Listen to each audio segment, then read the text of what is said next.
কোহলি, রোহিত, বাবর কিংবা সাকিব এশিয়ার ক্রিকেট মানেই ছিল তাদের আধিপত্য। গেল এক দশকে তারা একে অপরকে ছাড়িয়ে নিজেদের কিংবদন্তিতে পরিণত করেছেন। কিন্তু এবার এশিয়া কাপ হবে ভিন্ন রকম, কারণ ইতিহাসে প্রথমবার এই লিজেন্ডের ছাড়াই মাঠে করাতে যাচ্ছে টুর্নামেন্ট। যাদের ব্যাটিং বোলিং দেখার জন্য ভক্তরা গ্যালারিতে ভিড় জমাতেন, টিভির সামনে ঘন্টার পর ঘন্টা বসে থাকতেন, সেই তারকারা থাকছেন না।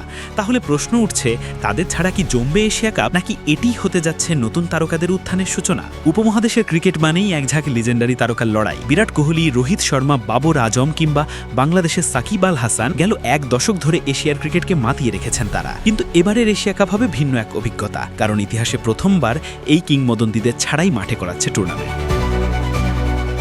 অন্যদিকে পাকিস্তানও নামছে এক বড় পরিবর্তন নিয়ে। অবসর না নিয়েও এশিয়া কাপের দলে রাখা হয়নি বাবর আজমকে। আধুনিক টি-20 ক্রিকেটের সঙ্গে নিজেকে মানিয়ে নিতে না পারাই মূল কারণ। পরিসংখ্যান বলছে, শেষ 15 ইনিংসে তার স্ট্রাইক রেট মাত্র 116, যা একেবারেই মানানসই নয় বর্তমানের আগ্রাসী টি-20 ক্রিকেটে। তাই সাবেক অধিনায়ককে সরিয়ে নতুন পরিকল্পনায় নেমেছে পাকিস্তান ক্রিকেট বোর্ড। বাংলাদেশ দলেও পরিস্থিতি একই রকম। একে একে ঝরে গেছেন টি-20 প্রজন্মের পুরনো তারকারা। মুশফিকুর রহিম ইতোমধ্যে বিদায় বলেছেন, যিনি আবার এশিয়া কাপের টাইগার জার্সিতে সর্বোচ্চ রান সংগ্রাহক। আর হারাধনের শেষ ছেলে হিসেবে এখনও আন্তর্জাতিক টি-20 খেলছেন সাকিব আল হাসান। ক্যারিবিয়ান প্রিমিয়ার লিগে তার উপস্থিতি প্রমাণ করে এখনও তিনি ফিট ও কার্যকর।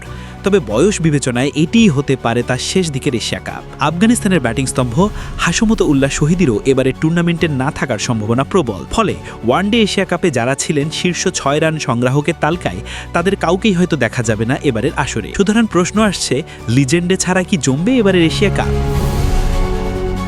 ক্রিকেট একটা প্রবাদ আছে, পুরনোরা সরে গেলে নতুন তারকারা জন্ম নেয়। গত 2 দশক ধরে যারা এশিয়ান ক্রিকেটকে শাসন করেছেন, তাদের বিদায় সঙ্গে সঙ্গে এবার শুরু হতে পারে নতুন দিনের ক্ষণগণনা।